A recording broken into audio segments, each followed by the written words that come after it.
Հյուսիս-արևմուտքից Հայաստանին է մոտենում ցուրտ մթնոլորտային ցիկլոն, ինչով պայմանավորված դեկտեմբերի 26-ին եւ 27-ի գիշերը առանձին շրջաններում սպասվում է թույլ ձյուն։ Տեղումները կուժեղանան դեկտեմբերի 27-ի երեկոյան եւ 28-ի գիշերն ու առավոտյան, ընդգրկելով ողջ հանրապետությունը, իսկ առանձին հատվածներում ձյունը կլինի առատ։ Լեռնային գոտիներում կանխատեսվում է բուք տեսանելիության անկում եւ քամու ուժ գնացում մինչեւ 17-ից 20 մետր/վայրկյան, իսկ օդի ջերմաստիճանը դեկտեմբերի 28-ից 30-ն ընկած հատվածում նվազելու է 5-ից 7 աստիճանով։ Երևանում ձյան տեսքով տեղումներ կլինեն դեկտեմբերի 27-ի ուշ երեկոյան, ինչպես նաև 28-ի գիշերը եւ առավոտյան։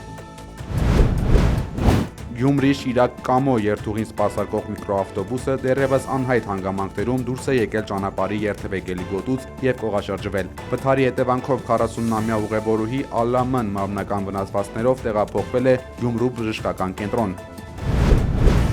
Երևանի քաղաքապետարանը պարզաբանել է, թե ինչու է մետրոպոլիտենի աջափնյակ կայարանի կառուցման համար հատկացված բյուջետային միջոցների մի մասը ուղղել 45 նոր տրոլեյբուսների գնմանը։ Քաղաքապետարանից նշել են, որ մետրոյի շինարարության մեկնարկն ընթացիկ տարում անիրատեսական է համարվել։ Գերատեսչության տվյալներով 2025 թվականի բյուջեով նախատեսված 9.64 միլիարդ դրամից միայն 765 միլիոնն է վճարվել նախագծային աշխատանքների համար, իսկ մնացած միջոցները վերաբաշխվել են նախագծի փորձաքննության եւ գնման գործընթացների ձգձգման պատճառով։ Քաղաքապետ Տիգրան Ավինյանը նշել է, որ նոր տրոլեյբուսները Երևան կհասնեն 2026 թվականի առաջին ամիսներին, իսկ մետրոյի կայարանի կառուցման մեկնարկի համար հաջորդ տարվա բյուջեով նախատեսվել է 2 միլիարդ դրամ, որը հետագայում փուլ առ փուլ կավելացվի։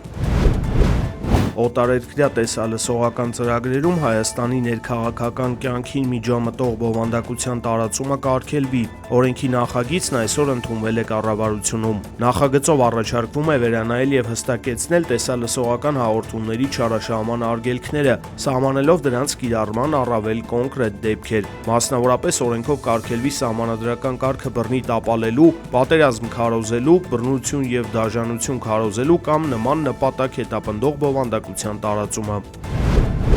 Բավարար չէ։ Հայ ազգային կոնգրեսը որոշել է մասնակցել 2026 թվականի խորհրդարանական ընտրություններին, վարչապետի թեկնածու առաջադրելով կուսակցության փոխնախագահ Լևոն Զուրաբյանին։ ՀԱԿ փոխնախագահ Արամ Մանուկյանի փոխանցմամբ այս որոշումը նախապես քննարկվել եւ համաձայնեցվել է առաջին նախագահ Լևոն Տեր-Պետրոսյանի հետ։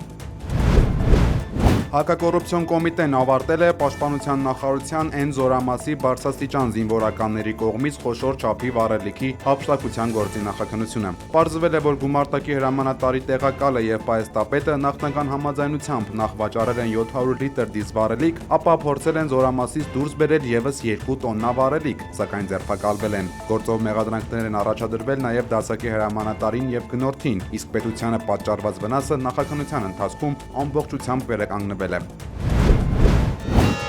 Բոլոր ժամանակներում եկեղեցին հանդիպել է տարբեր մարտահրավերների, որոնք հաղթահարվել են նվիրյալ եկեղեցականների հանձնառու եւ անսակարգ ծառայության շնորհիվ։ Գևորգյան հոգևոր ճեմարանի եւ նորընծաս արգավագների հետ հանդիպմանն ասել է ամենայն հայոց կաթողիկոս Գարեգին II-ը։ Նա նկատել է, որ այսօր էլ ժամանակի նոր մարտահրավերներին ընդառաջ հայ հոգևորականը կոչված է հավատավոր իր ժողովրդին համախմբելու եկեղեցու շուրջ, ավետարանի քարոզչությամբ առաջնորդելու դեպի խաղաղ հանգրվաններ։ Քրեական ոստիկանության Երևանի վարչությունում ստացված օպերատիվ տվյալների հիման վրա բացահայտվել է թմրամիջոցների մաքսանենգության դեպք։ Երևան-Սևան ավտոճանապարհին ոստիկանները կանգնեցրել են Արարատի մարզի Բարձրաշեն գյուղի 33-ամյա տղամարդու վարած մոտոցիկլետը։ Վարորդը փորձել է փախուստի դիմել, ընթացքում նետելով փաթեթներ։ Ոստիկանների կողմից հետապնդումը շարունակվել է, տղամարդը ձերբակալվել։ Դեպքի վայրի զննությամբ հայտնաբերվել են տղամարդու նետած ավելի քան 2 կիլոգրամ մարիխուանայի նմանվող զանգված պարունակող փաթեթները։ Տղամարդը կալանավորվել է։ ԱՄՆ նախագահ Դոնալդ Թրամփը հրամայել է հարվածներ հասցնել Նիգերիայի հյուսիս-արևմտյան մասում գործող իսլամական պետություն ահաբեկչական խմբավորմանը։ Թրամփը ջիհադիստներին անվանել է ահաբեկչական ստորին խավ եւ նշել, որ նրանց թիվը ավելի կմեծանա, եթե չդադարեցնեն քրիստոնյաների սպանությունները։ ԱՄՆ նախագահը սակայն չի մանրամասնել, թե կոնկրետ որ օբյեկտներին են հարվածել։ Ես նախկինում զգուշացրել էի այդ ահաբեկիչներին, որ եթե չդադարեցնեն քրիստոնյաների սպանությունները, ստիպված կլինեն թանկ վճարել, եւ դա տեղի ունեցավ։ Թող Աստված օրհնի մեր զինվորներին եւ բոլորին, շնորհավոր Սուրբ Ծնունդ, ներառյալ մահացած ահաբեկիչներին, որոնց թիվը շատ ավելի կմեծանա, եթե չդադարեն սպանել քրիստոնյաներին։ Վրաստանի պետական անվտանգության ծառայությունը ձերբակալել է պաշտպանության նախկին նախարար Բաչո Ախալային։ Ըստ ուժայինների, Սաակաշվիլիի կառավարության նախկին բարձրաստիճան պաշտոնյան համացանցով կապ է հաստատել ցուցարարների հետ, ովքեր կառավարության խաղաղ տապալում կարգախոսով վերջերս փորձել էին ներխուժել նախագահական պալատ։ Վրացական լրատվամիջոցների փոխանցմամբ Ախալայան հրաժարվել է ցուցմունք տալ։